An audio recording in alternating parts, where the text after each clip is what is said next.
Voilà, bonjour à tout le monde. C'est un grand bonheur pour moi aujourd'hui dans le cadre de la collection d'Instants. Donc c'était un cycle qu'on avait initié à un mauvais moment que vous connaissez, mais Francis Allais nous fait la merveille d'être venu aujourd'hui alors que c'était prévu autrefois, hein, donc dans le cadre des Midis de la Poésie. Les Midis de la Poésie qui existent depuis plusieurs décennies, mais je pense que c'est la première fois qu'on reçoit un botaniste dans ce cadre-là. C'est vrai qu'autrefois, on a très souvent opposé la science et la poésie comme si c'était des antagonismes. Heureusement, en fait, ce mauvais cliché a disparu au fil du temps. Moi, par exemple, j'aime beaucoup par exemple, le mouvement Oulipo, que vous connaissez peut-être avec Georges Perec, Queneau, Calvino, hein, qui ont montré les rapports merveilleux que les mathématiques peuvent avoir avec la poésie. Et ici, vous allez voir avec Francis Allais qu'on on va faire un voyage de 50 minutes presque totalement en poésie, l'évocation de la nature étant de la poésie pure elle-même. Alors sans doute que beaucoup parmi vous connaissent déjà le parcours de Francis Allais. Si je voulais le détailler, les 50 minutes seraient passées. Hein, donc c'est un botaniste qui est de renommée internationale et en même temps, moi j'ai envie de l'appeler explorateur, hein, notamment son fameux radeau pour observer la canopée. Et en même temps, c'est un poète à plusieurs titres. Je pense que c'est un poète dans sa pensée. C'est quelqu'un, d'ailleurs, je lui poserai la question tout de suite. Ben, je vais peut-être le faire parce que j'ai pris un ordre, mais je pense qu'on va le troubler tout le temps. C'est que dans votre livre, L'éloge de la plante, il y a un moment donné, vous dites que serait la biologie sans les poètes? Oui, vous avez écrit ça. Ça m'a fait grand plaisir d'ailleurs. Alors bon, c'est vrai que en fait, on va commencer tout de suite en poésie. On va explorer les rapports entre les poètes et la botanique. On évoquera tout à l'heure un des livres de Francis Allais que j'aime beaucoup, qui s'appelle l'Atlas de botanique poétique. Et on le voit aussi en poésie d'un autre point de vue, puisque contrairement peut-être à d'autres de ses collègues qui étudient par la photographie les plantes, Francis Allais le fait en dessinant, hein, et donc il y a une poésie aussi qui émane évidemment du dessin. Et je voulais que symboliquement, on commence par un poète du passé. On aurait pu prendre Virgile ou les poètes anciens chinois, mais j'ai eu envie de quelques mots de Ronsard que j'aime particulièrement. Contre les bûcherons de la forêt de Gastine. Écoute, bûcheron, arrête un peu le bras. Ce ne sont pas des bois que tu jettes à bas. Ne vois-tu pas le sang, lequel dégoûte à force des nymphes qui vivaient dessous la dure écorce? Sacrilège meurtrier! Si on pend un voleur pour piller un butin de bien peu de valeur, combien de feu, de fer, de mort et de détresse mérites-tu, méchant, pour tuer des déesses? Forêt, haute maison des oiseaux bocagés, plus le cerf solitaire et les chevreuils légers ne paîtront sous ton ombre, et ta verte crinière, plus du soleil d'été ne rompra la lumière, plus l'amoureux pasteur, sur un tronc adossé, enflant son flageolet à 4 trous percés, son matin à ses pieds, à ses flancs sa houlette, ne dira plus l'ardeur de sa belle Jeannette. Tout deviendra muet, écho sera sans voix. Tu deviendras campagne et, en lieu de tes bois, dont l'ombrage incertain lentement se remue, tu sentiras le soc, le coutre et la charrue. Tu perdras ton silence. Et haletant d'effroi, ni satire, ni pan ne viendront plus chez toi.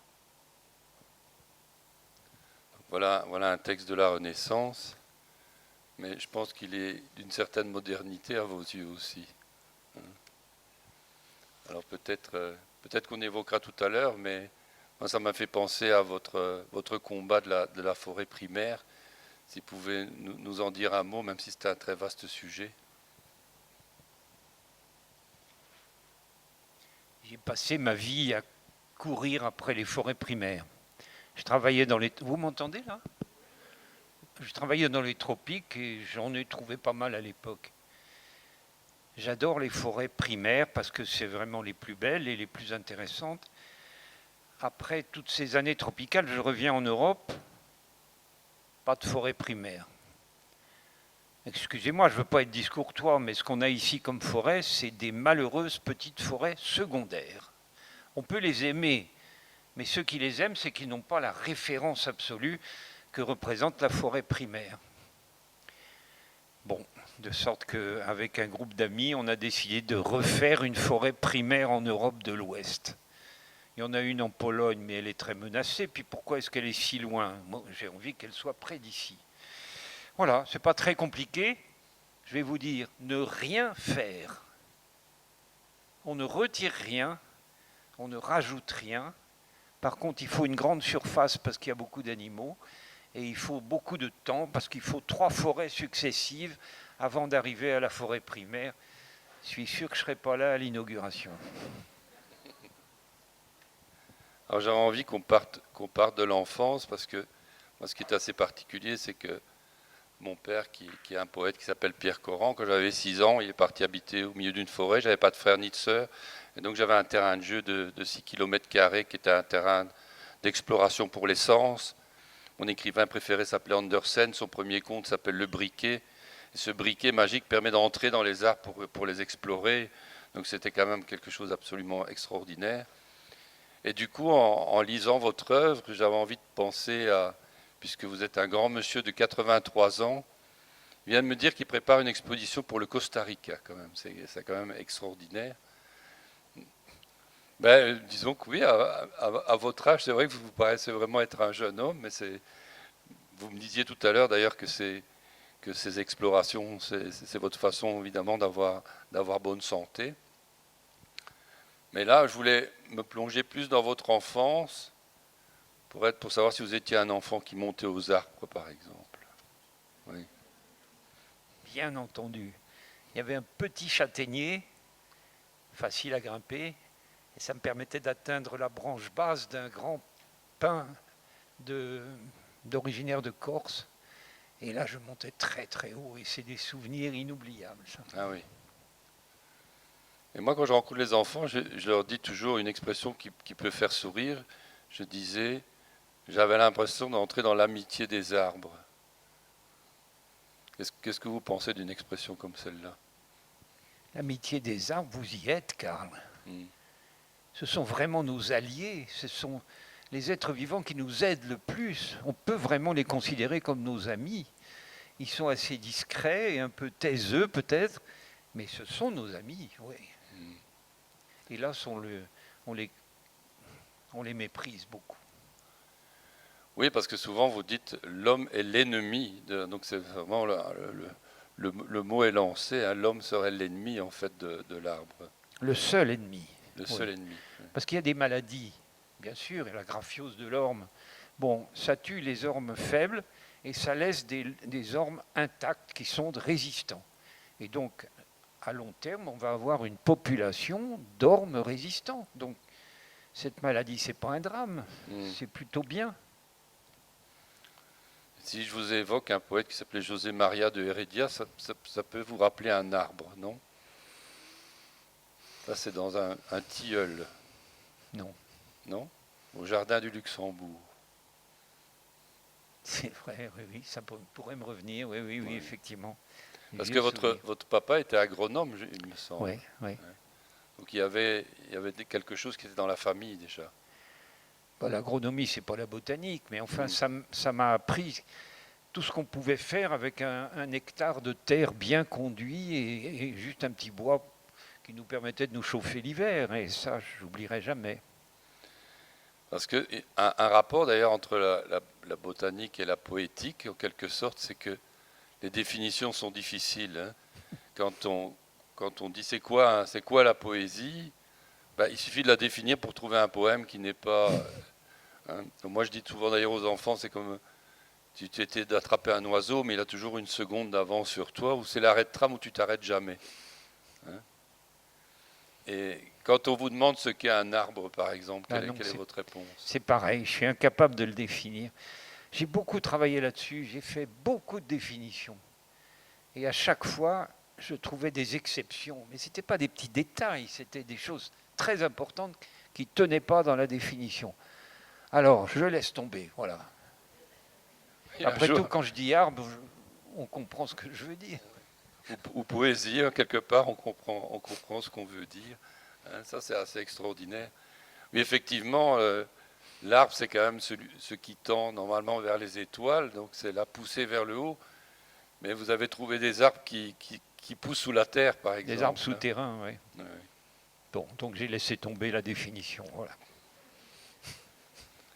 Alors, il y a pas mal de définitions données par les poètes, et d'ailleurs le titre de la rencontre était de Valérie, l'arbre et l'arbre rendu visible, ce serait ça la poésie, hein. Ça c'est une très très belle définition. D'ailleurs les poètes souvent ils créent des genres littéraires qui parfois ont un rapport avec la botanique. Par exemple, on a un poète belge qui s'appelait Norsch qui avait créé des oignons. L'oignon, c'est un poème qu'il faut peler, mais il disait que les oignons faisaient rire à l'origine. Et alors, je voulais vous montrer quelque chose d'assez exceptionnel. Est-ce que vous savez comment Victor Hugo, ça c'est un manuscrit de Victor Hugo, appelait les premiers brouillons de ses poèmes, où il écrivait dans tous les sens sur n'importe quel papier qu'il trouvait. Et il appelait ça mes copeaux de poésie. Donc pour lui, un poème, quand il était au brouillon, était un copeau de poésie. Et quels sont les poètes qui vous ont marqué quand vous étiez plus jeune ou aujourd'hui, qui ont traversé un peu votre parcours personnel?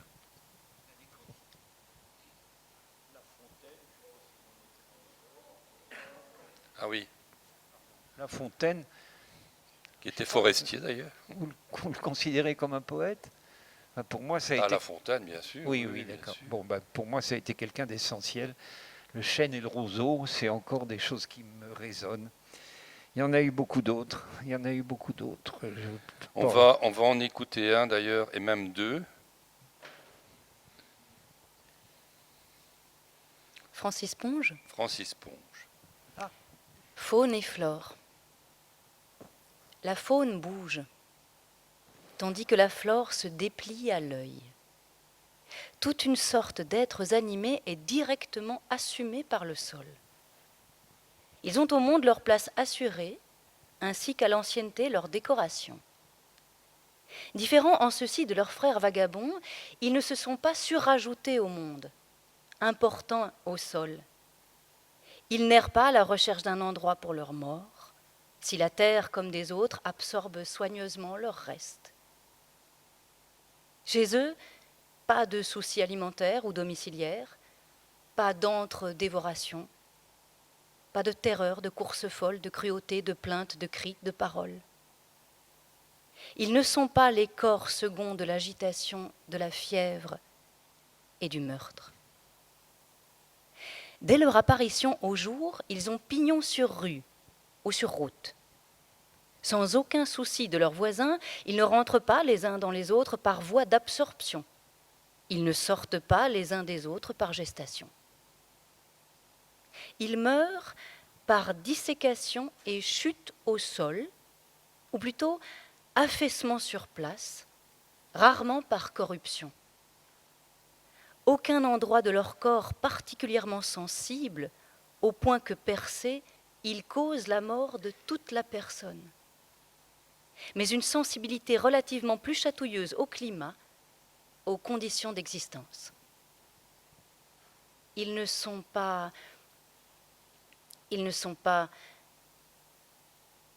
Leur enfer est d'une autre sorte.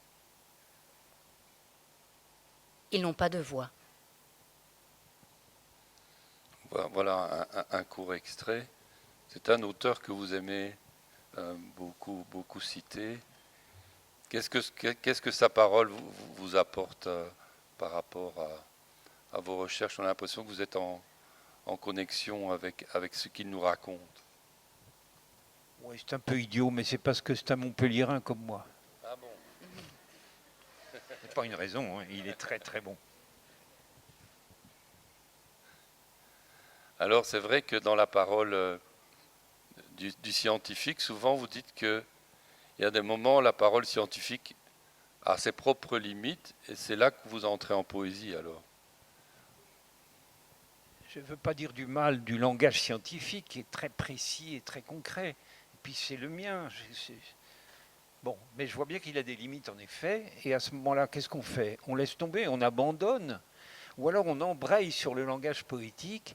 Et là, il y a des modèles absolument admirables. Paul Valéry, il a écrit « L'arbre, c'est du temps rendu visible ».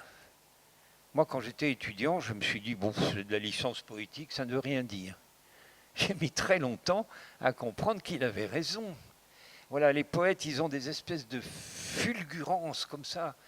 Et nous autres pauvres scientifiques, on les suit tant bien que mal en mesurant, en calculant, etc. Mais c'est eux qui étaient largement devant nous. Voilà, c'est un des bonheurs de la poésie. Oui, la poésie sera toujours en avant, disait un jeune adolescent qui s'appelait Rimbaud dans sa lettre du voyant. Alors je sais votre attachement à un texte de Valéry qui s'appelle Dialogue avec l'arbre. Et donc Stéphanie Van Vive, qui est avec nous, que je remercie d'ailleurs d'être venue nous accompagner pour ce partage, va vous lire un court extrait de ce texte qui est magnifique. Lucrèce. Je ne sais pas si je puis mieux dire qu'une fable. Je voulais te parler du sentiment que j'ai, parfois, d'être moi-même plante. Une plante qui pense, mais ne distingue pas ses puissances diverses, sa forme de ses forces et son port de son lieu. Force, forme, grandeur et volume et durée ne sont qu'un même fleuve d'existence, un flux dont la liqueur expire en solide très dur, tandis que le vouloir obscur de la croissance s'élève, éclate, et veut redevenir vouloir sous l'espèce innombrable et légère des graines. Et je me sens vivant l'entreprise inouïe du type de la plante, envahissant l'espace, improvisant un rêve de ramure, plongeant en pleine fange et s'enivrant des sels de la terre, tandis que dans l'air libre, elle ouvre par degrés aux largesses du ciel des milliers verts de lèvres. Autant elle s'enfonce, autant s'élève-t-elle. Elle enchaîne l'informe, elle attaque le vide, elle lutte pour tout changer en elle-même. Et c'est là son idée. Ô Tityre, il me semble participer de tout mon être à cette méditation puissante et agissante et rigoureusement suivie dans son destin que m'ordonne la plante. Tityre, tu dis que la plante médite? Lucrèce, je dis que si quelqu'un médite au monde, c'est la plante. Très belle phrase pour terminer. Quel est votre attachement à ce texte particulier qui est... Voilà, mais encore une fois, c'est des textes que j'ai lus quand j'étais jeune, quand j'étais étudiant. Je ne comprenais pas vraiment. Mais il faut l'expérience du botaniste pour comprendre qu'il avait puissamment raison en avant de tous les autres. C'est ça que c'est d'autant plus étonnant que c'était pas du tout quelqu'un versé dans la botanique, Valéry. Il était passionné de mathématiques, je crois. C'est surtout ça qu'il le rattachait aux sciences. Mais ses intuitions en botanique, je trouve ça superbe, vraiment superbe. D'ailleurs, vous-même, après, vous avez vu des plantes en train de méditer, probablement. Facile d'en voir, oui. Oui. Parce que ça, c'est quand même quelque chose qui s'est développé par non seulement vos livres, mais aussi d'autres auteurs, d'étudier l'intelligence des arbres dont on ne soupçonnait pas toute la force de penser, en quelque sorte, une forme d'entraide aussi, Karl, je sens que je vais être très déplaisant là. Oui. Parce qu'ils sont beaucoup plus intelligents que nous. Bon. Les traités d'intelligents, c'est les rabaisser. Ah bon, d'accord. Mais non, mais parce que nous sommes intelligents. Mais l'expérience montre que nous nous trompons, souvent, hélas. Tandis qu'un arbre, il ne se trompe jamais. Donc c'est une forme d'intelligence qui est beaucoup plus efficace que la nôtre. Et puis attendez, regarde, excusez-moi, je gratte un peu, c'est un domaine douloureux. Ils sont capables de réguler leur démographie, alors que nous, on est absolument incapable de le faire. D'ailleurs, on ne pose même pas la question. Et puis, ils améliorent continuellement leur environnement, que ce soit aérien ou souterrain. Ils font du bien à leur environnement. Qu'est-ce qu'on fait, nous? On détruit le nôtre, on le salope, on le dégueulasse complètement. C'est horrible. Donc, à long terme, excusez-moi, mais je parie plutôt sur les arbres que sur les hommes. Et vous m'avez dit un petit secret que vous alliez écrire une pièce de théâtre. Donc là, on est les premiers à le savoir. Hein, où c'est les arbres qui parlent. Donc ils vont nous dire quelques vérités, je pense. On va souffrir. On va souffrir. Bon, mais on est impatient d'entendre ça. Et donc, d'ailleurs, bon, ben voilà l'occasion d'arriver un peu vers votre écriture à vous. Mais avant ça, dans les coulisses avant, vous m'avez parlé d'une expression merveilleuse qui pourrait être de Valérie, qui parlait de la mer toujours recommencer. C'est ce qu'on appelle le sentiment océanique. Est-ce que vous pouvez un peu me dire cette sensation que vous avez ressentie qui est pure poésie en fait? Écoutez, c'est très étonnant. Je m'intéresse à ce sentiment océanique depuis quelques mois. Vous êtes en forêt. C'est même pas la peine que ce soit une forêt. Vous êtes devant des arbres. Et tout d'un coup, le monde bascule.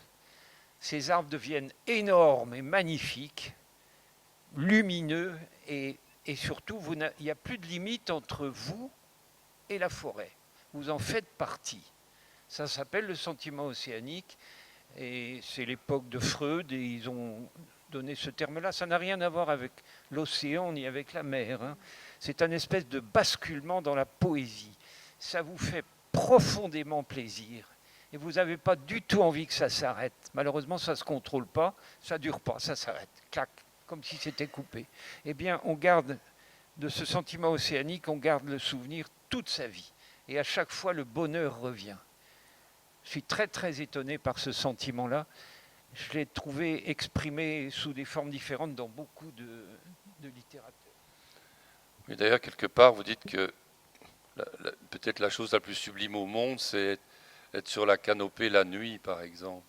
Parce que, bon, je ne sais pas si tout le monde le sait, mais vous pouvez peut-être nous parler un peu de ce fameux radeau qui fait que vous avez étudié depuis 1986, en fait, une autre façon de faire votre métier, mais aussi d'être dans un sentiment de beauté.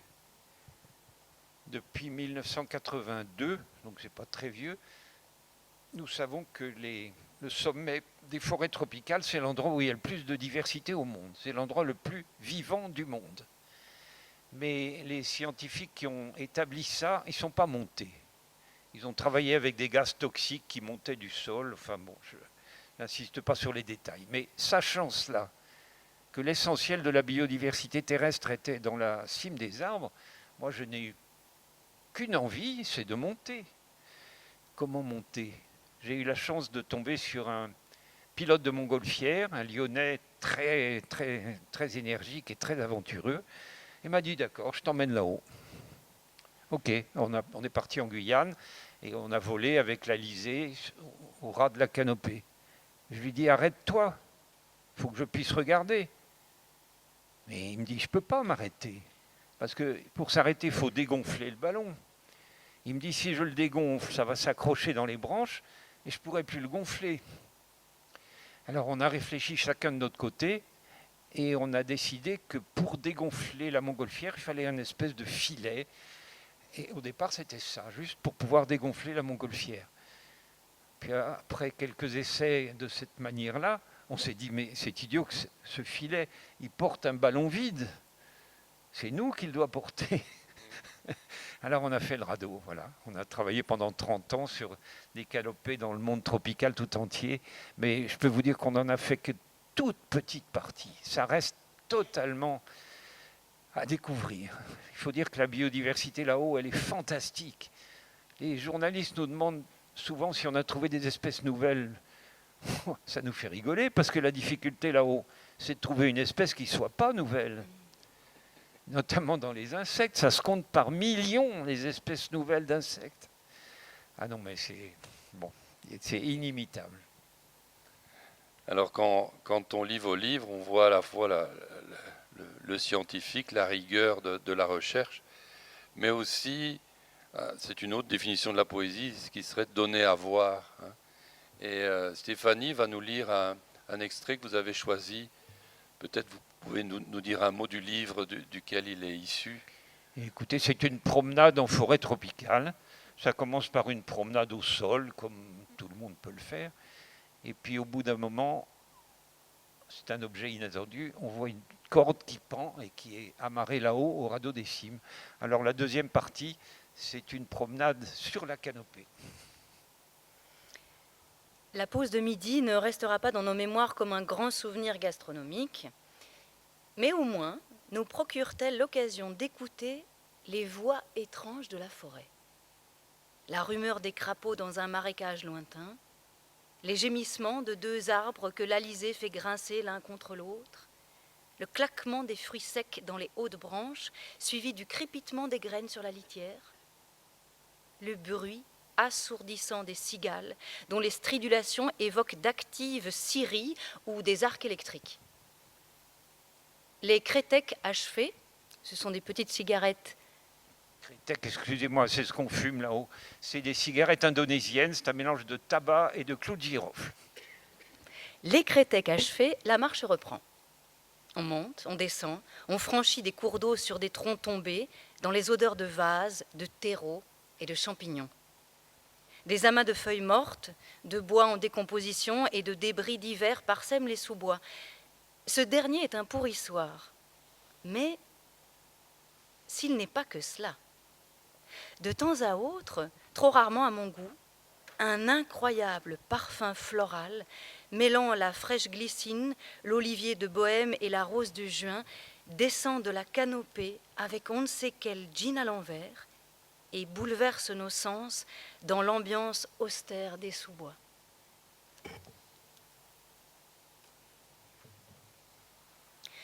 Au-dessus de nos têtes, la Voie lactée bascule lentement sans perdre son impressionnante netteté. Au-dessous de nous, au travers du filet, on voit clignoter les lucioles qui volent en sous-bois. Les parfums exacerbés des floraisons qui nous entourent ajoutent à la splendeur sans limite de la nuit tropicale. Seul Conrad sait dire combien c'est beau. Il est bien difficile de dormir d'un trait jusqu'à l'aube parce que l'air devient humide. La rosée recouvre tout, la température tombe à 19 degrés et l'impression de froid est réelle. Vers 3 heures du matin, la brume qui envahit chaque nuit le sous-bois commence à nous rejoindre par les fissures de la canopée. Très loin, du côté du vent, au-delà des reliefs tabulaires, le ciel est illuminé d'éclairs si lointains que l'on n'entend rien. Le concert de la faune est toujours aussi puissant, mais sur un tempo plus calme, sans doute à cause du froid. Peu avant l'aube, alors que les insectes, les batraciens et les mammifères font silence, l'orchestre canopéen devient l'affaire exclusive des oiseaux. C'est le Down Chorus des Anglais, atténuant un peu l'ambiance morose de la nuit qui s'achève. Au matin, autant l'admettre, nous ne sommes pas au mieux de notre forme.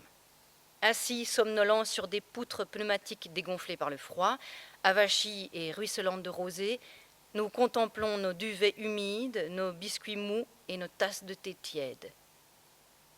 Sur un voilier en haute mer, l'aube aussi est faite d'humidité, de froid, de lassitude et d'un zeste d'écœurement. Ici, il s'y ajoute l'odeur mélancolique et comme fatiguée du sous-bois, montée jusqu'à nous dans la lumière grise de la brume. Mais patience. Sur le bateau, la plage arrière commence à sécher, c'est l'heure d'envoyer un grand phoque de beau temps. Ici, le soleil monte vite. La brume s'effiloche et l'Alizé va nous remettre les idées en place. La canopée, comme la haute mer, est un milieu qui révèle l'être humain à lui-même.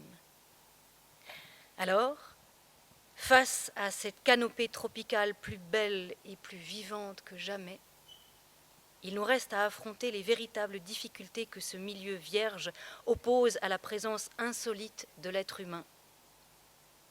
Sans repère connu, il n'est plus chez lui et souffre d'un grave déficit d'adaptation. Sa banque de données cérébrales submergée par un flux incessant de nouveautés, il ressent la flagrante insuffisance de ses aptitudes physiques, la pauvreté de son vocabulaire, la pénurie de catégories mentales adéquates et l'insuffisance de ses mécanismes intellectuels face à un milieu d'une complexité sans égale. Donc là, on voit l'invitation au voyage. On voit que nous avons des paysages intérieurs. Cette série s'appelle Collection d'instants. Là, je pense qu'on est vraiment dans la collection d'instants. Alors, il y a quelque chose d'extraordinaire. Vous allez assister à quelque chose qui ne s'est jamais passé parce que Geneviève Simon, dans la Libre Belgique, dans son dialogue avec Francis Allais pour un article pour préparer cette rencontre, mais il lui a dit qu'il écrivait un peu secrètement des haïkus. Alors, vous pouvez peut-être nous dire dans quelles circonstances vous écrivez ce type de texte, mais il a accepté donc c'est la première fois qu'il va lire ces textes qui sont donc inédits et qui accompagnent sa vie, mais qui en principe ne sont pas forcément destinés à être publiés. Hein. Et il a accepté de nous les lire lui-même pour la première fois.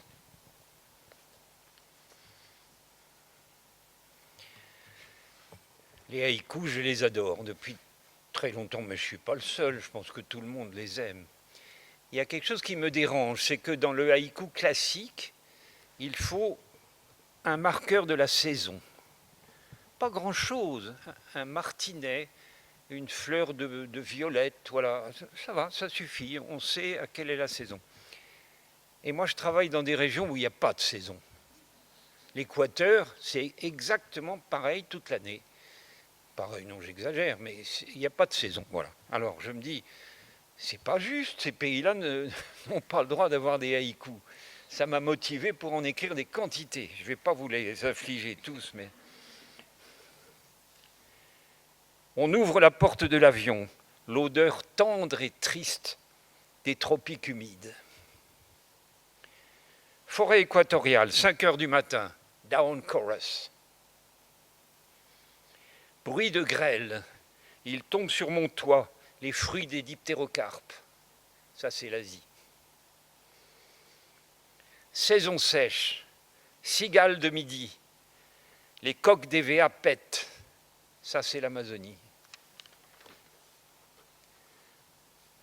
Gabon, chute de Kongou, jour et nuit, un grondement puissant. Ça, c'est l'Afrique. Le drone décolle. Gastéracanthe tissant ta toile, tu as du souci à te faire. Si la crevette s'endort, le courant l'emporte. Un dicton péruvien. Hurlement du AUA, la nuit, forêt d'Afrique tropicale. Je ne sais pas si vous avez déjà entendu le AUA, mais ça fait terriblement peur. C'est un petit animal totalement inoffensif. Mais il faut d'abord savoir ce que c'est. Blanc sur la boue du sentier, le plus beau des champignons dans son voile de mariée. Voilà, si on ne le connaît pas, ça ne parle pas, mais il est entouré d'un voile de mariée. Des rives du Mékong à celles du Rio Manu, Dios, en que me metí. Excusez-moi, c'est de l'espagnol, ça. Mon Dieu, dans quelle histoire me suis-je fourré? Hauts contreforts et immenses lianes, grands arbres tropicaux. Une brindille fauchée en haut du grand capoc par l'hélice du drone. Ça sent le cinéma. L'eau verte et brune, la lancha n'avance guère, Rio Madre de Dios. sous la branche du Moabi, suspendu à une corde, j'ai l'air d'un jambon. Dans la douche, surprise, les pétales jaunes et charnus du cochlospermum. Excusez-moi, il y a des termes scientifiques là-dedans. Il y a plein de poésie dans les mots, Ça n'a pas de nom. dans les noms des fleurs. Celui-là, vous allez l'aimer. Il n'y a pas d'hiver, chantait Brel, mais ce n'est pas l'été. Goutte de rosée sur la feuille du tarot, chaleur moite. Cinéma, cinéma. Les plantes doivent briller, mais mon nez ne doit pas briller. Un bruit de tronçonneuse dans la forêt, c'est comme une merde dans mon assiette. Merci beaucoup.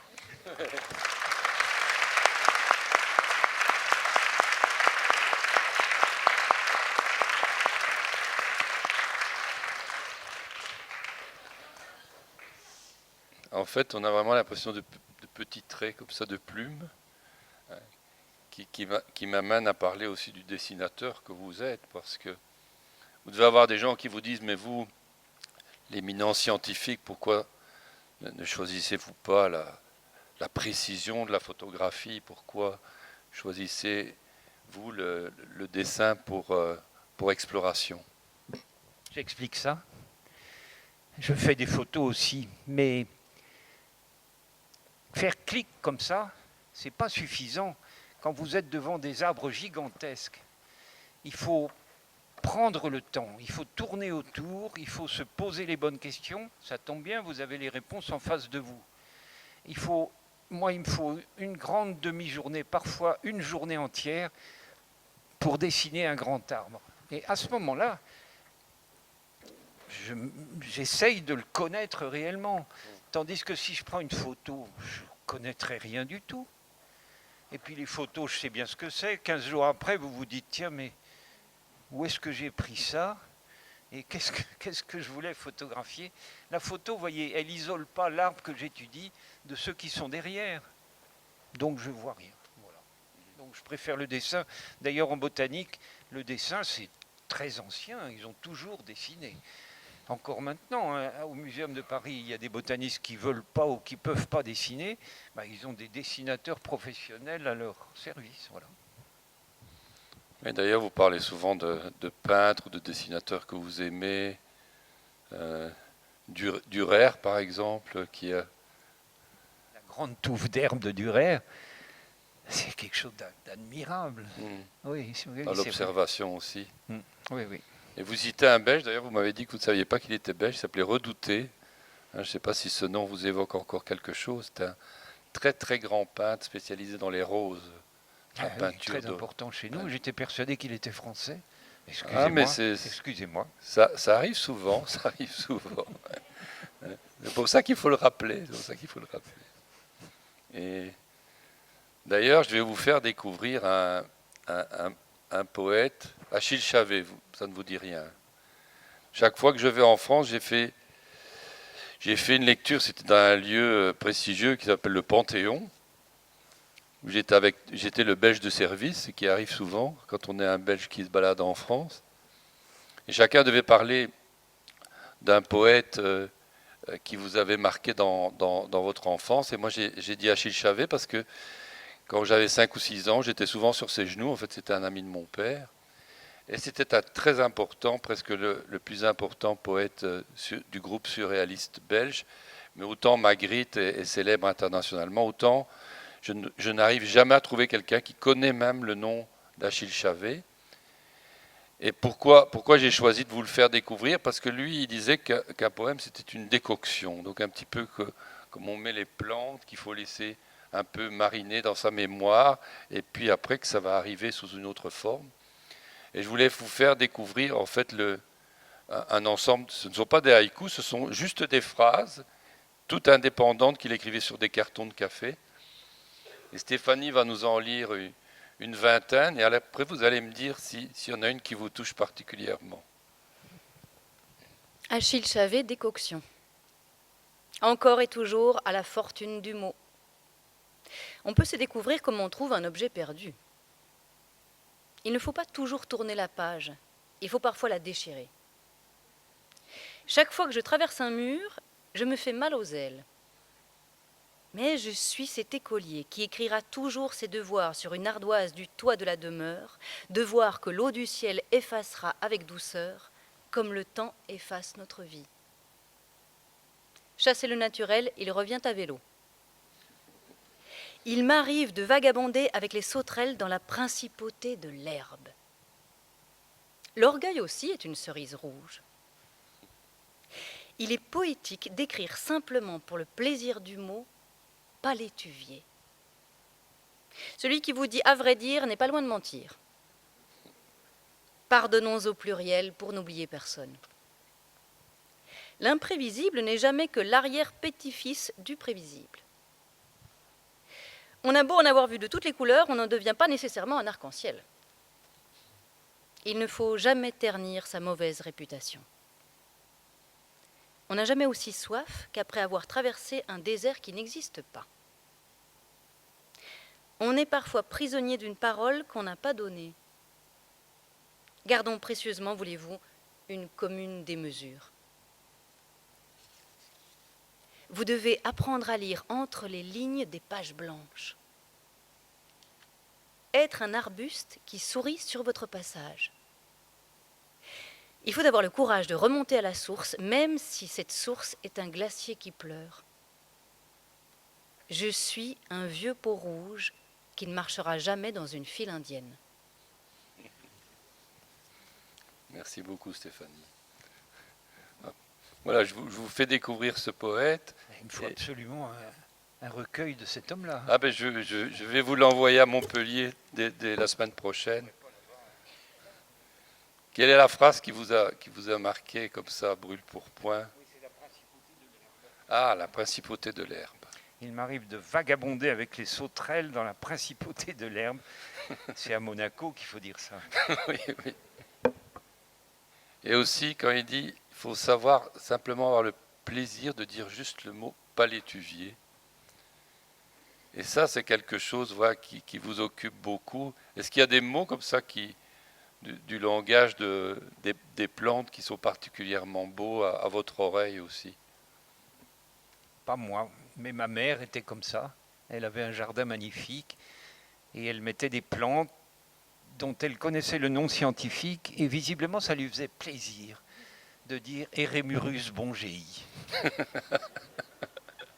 Ça m'a marqué ça aussi. Ah oui. Être un arbuste qui sourit sur votre passage, c'est superbe ça. Vous voyez, ce sont des décoctions, mais il parlait pas mal des plantes aussi à sa façon. Alors moi j'adore ce livre que je conseille à tout le monde, donc cet atlas de botanique poétique. D'ailleurs j'avais sélectionné un poème, mais on n'aura pas le temps de le lire. C'est un texte que j'avais écrit quand j'étais adolescent, où je disais que les arbres avancent contrairement à ce qu'on dit, mais avec précaution. Et donc parce que moi, j'ai l'impression que quand on est un enfant, un adolescent dans la forêt, on donne aux arbres des pouvoirs que l'on croit après totalement imaginaires, mais après, quand on lit Francis Allais, on se rend compte qu'on avait tout à fait raison, en fait, d'y croire. Puisque dans ce livre, notamment, il y a Palétuviers, pas tous, il y en a certains qui avancent de 4 ou 5 mètres par an. Ah oui. Des gros arbres. Il y a une image merveilleuse aussi où vous dites que les plantes réagissent à la lune, donc qu'il y a des marées, en fait, des marées dans les plantes. Est-ce que de mémoire, il y a une ou deux plantes, vous pourriez nous parler de ce livre qui vous a particulièrement marqué dans votre expérience? Je me suis longtemps intéressé aux dimensions des plantes. Quand on pose la question, les gens nous disent séquoia, le séquoia des États-Unis. Oh, très bien, 115 mètres, et encore on ne compte pas les racines. 115 mètres, c'est pas mal, mais c'est rien. On a oublié les lianes. Les lianes, c'est facilement 400 mètres. On est sur la piste de lianes d'1 kilomètre. Je ne peux pas encore l'affirmer, mais c'est hautement probable, ça s'appelle Antada et elle est dans ce bouquin, une liane d'1 kilomètre. Il y a encore un point d'interrogation. Vous comprenez que c'est très difficile d'aller mesurer une liane qui, par définition, elle n'est pas au sol, elle est au sommet, dans la canopée. Ça change de vallée, ça franchit une crête de montagne, ça continue, etc. Voilà, ça me paraît extraordinaire. Moi, j'ai eu la chance de connaître un poète flamand qui s'appelait Hugo Claus, et quand j'avais demandé sa définition de la poésie, il m'avait dit il faut bien se jeter dans la beauté. Il m'a dit, il faut bien se jeter dans la beauté. Et c'est quelque chose que j'ai l'impression que vous faites à travers vos études.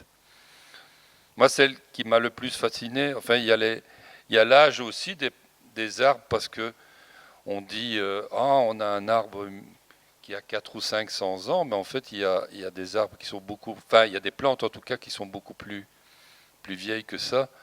Moi, je vais raconter une histoire horrible. J'habitais donc à Olivet dans le Loiret, et j'avais une vue sur 2 cèdres qui avaient un certain nombre de centaines d'années. Et ça, c'est un scandale, parce que vous définissez un peu l'arbre aussi comme un individu, c'est-à-dire qu'il faudrait faire la SPP, Société protectrice des plantes, à côté de la SPA. Et là, moi j'ai vu ces arbres coupés. Je ne savais pas qu'on pouvait couper des arbres qui étaient de si magnifiques vieillards. Et alors ils ont construit un immeuble qu'ils ont appelé les Cèdres. C'est d'un cynisme épouvantable en fait. Mais vous pouvez nous parler de plantes qui sont beaucoup plus âgées que ce qu'on croit, parce qu'on va dire cet arbre a 400 ou 500 ans, mais en fait, il est encore assez jeune. Et ça me fait rire. Là où j'habite, on a un journal qui s'appelle Le Midi Libre. C'est pas une référence. Et alors, il nous parle d'olivier centenaire. Et ça me fait rigoler. Un olivier de 100 ans, c'est comme un gamin en culotte courte. Non, ça devient intéressant au-delà de 2000 ans, un olivier. Alors, on a un olivier sur la Côte d'Azur qui a 2000 ans. Il est daté parce qu'il est sur une voie romaine, donc il n'y a aucun doute. 2000 ans. Mais c'est très peu.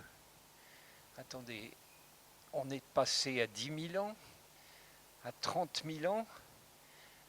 En Tasmanie, j'ai vu un arbre de 43 000 ans. C'est tout de même étonnant, ça.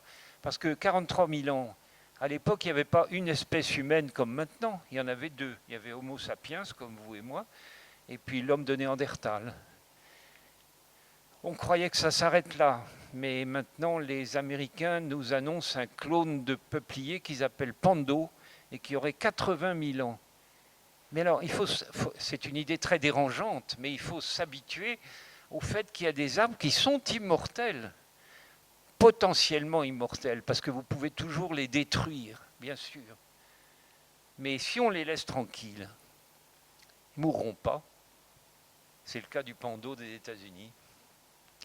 J'avais un ami écologiste que j'aimais beaucoup et qui est mort trop vite, François Terrasson. Il disait « Tu aimes la nature ? Eh bien, fiche-lui la paix. » Ce sera peut-être une très bonne conclusion, parce que le temps passe très vite en compagnie de Francis Allais. Moi, dans ce livre, celle que je préfère, c'est La plante qui danse, parce que quand même, c'est assez extraordinaire en poésie. Et vous dites, si vous faites pousser la plante sans bruit pendant 6 mois et qu'un jour, vous tentez de la faire danser, elle bouge peu et lentement. Mais si vous l'entraînez chaque jour, elle progresse et danse de mieux en mieux comme une ballerine à la barre. Cette plante a besoin d'un entraînement, au sens sportif du terme, nécessairement fondé sur une sorte de mémoire. Ça, c'est quand même extraordinaire. C'est une plante incroyable, une plante du sud de la Chine tropicale. Pourquoi danse-t-elle ? Elle est très riche en azote, donc elle est très recherchée par les herbivores. Moi, je serais elle, je ne bougerais pas. Eh bien, elle bouge. Et personne ne peut expliquer quel avantage elle trouve à bouger, parce que ça suppose des récepteurs d'ondes sonores. Bon, c'est compliqué pour une plante de bouger. Si elle le fait, c'est qu'il y a un avantage adaptatif. Ça nous échappe totalement. Effectivement, si on l'entraîne, elle danse beaucoup mieux. Vous pouvez voir ça sur Internet. Elle s'appelle Codariocalix girans et elle vient de Chine. C'est extraordinaire. Ça, c'est de la pure poésie. Alors, on va pas avoir le temps parce qu'avec Stéphanie, on allait lire un poème de Prévert où il dit « Et on en publie du papier pour dire que les arbres vont disparaître, et en prenant les arbres pour faire du papier pour dire que les arbres vont disparaître. » Et en même temps, c'est de l'humour, et en même temps, c'est terrifiant, en fait. Hein. J'allais vous demander quel regard vous posez sur le combat écologique dans l'avenir, mais... Oui, enfin, je reprends l'idée de Prévert. Oui. On élève des arbres pour faire du papier. On les élève pas très longtemps, on les prend très jeunes et on fait du papier. Mais enfin, on a besoin de papier, vous et moi. Bon, c'est peut-être choquant de tuer des êtres vivants pour faire du papier. Si on avait une autre solution, ça serait bien volontiers, mais on n'en a pas. Bon, ben on fait du papier, voilà. Ce qu'il faut, c'est leur laisser le temps de pousser pour atteindre un âge adulte, en quelque sorte. Ce que je ne tolère pas, c'est de prendre des parcelles de forêt tropicale, raser complètement, coupe à blanc, et on fait à la fois du papier et du carton. Ça, j'aime pas du tout. Le Ronsard, on avait commencé, s'adresse aux bûcherons. Est-ce que vous vous adressez aux bûcherons de temps en temps? Est-ce qu'ils vous écoutent? Oui, ça m'arrive souvent. Je vais parler à des chefs de province en Indonésie, Sumatra par exemple. Je leur dis, chef, vous avez une magnifique forêt primaire là. Gardez-les, c'est un trésor de niveau mondial. Gardez-la. Et il me dit, mais toi, tu es européen, hein? Et qu'est-ce que vous avez fait de vos forêts primaires en Europe? Et c'est très au courant, le gars. Hein? Alors je suis obligé de lui avouer qu'on a tout coupé, mais il le sait très bien. Et alors il me dit, ben, laissez-nous faire chez nous ce que vous avez fait chez vous. C'est imparable. C'est pour ça que ce projet de forêt primaire en Europe, ça me tient à cœur. Parce que le jour où je pourrais dire à ces chefs de province, ok, on a fait une bêtise en Europe, on a coupé tout ça, mais on s'est aperçu que c'était une grave erreur, donc on est en train de travailler à en faire une autre. Là, notre parole aura peut-être plus de poids. Alors avec le confinement, j'ai pas pu le faire, mais j'avais commencé un projet dans une forêt qui s'appelle la forêt de Colfontaine, près de Mons, d'emmener des classes et de leur lire des poèmes sur les arbres, mais au milieu des arbres. Et j'ai vu leur émerveillement et leur étonnement, et surtout que l'école était à 10 km de là et que pratiquement aucun enfant. Hein, donc ça c'est un peu le message à donner. Si vous rencontriez des enfants, qu'est-ce que vous aurez envie de leur dire? Eh bien, ça m'arrive souvent. Je vais très souvent parler dans les petites classes. Et je m'aperçois qu'avec quelques mots bien placés, bien choisis, l'émerveillement, il surgit tout de suite. Les enfants, ils sont prêts à s'émerveiller vis-à-vis des arbres. Je ne sais pas comment c'est dans votre pays, mais dans le mien, je trouve que l'éducation nationale ne remplit pas vraiment sa fonction.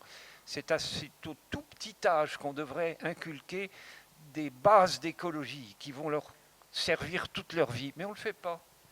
Bon, leur faire germer des graines, moi je l'ai fait quand j'étais petit à l'école, mais on a laissé tomber tout ça en France. Alors les enfants, ben, ils ne savent pas.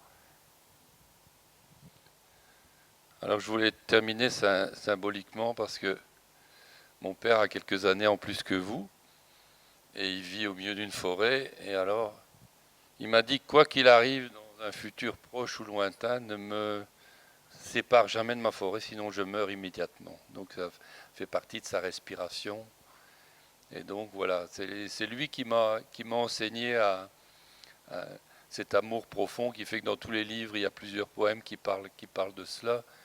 Et qui fait que je suis émerveillé de l'être que vous êtes et de toutes les recherches. Et je pense que c'était un bonheur pour les gens qui sont venus ce midi de pouvoir partager ce moment avec vous et de nous avoir fait l'honneur de venir exprès de Montpellier pour nous rencontrer ce midi.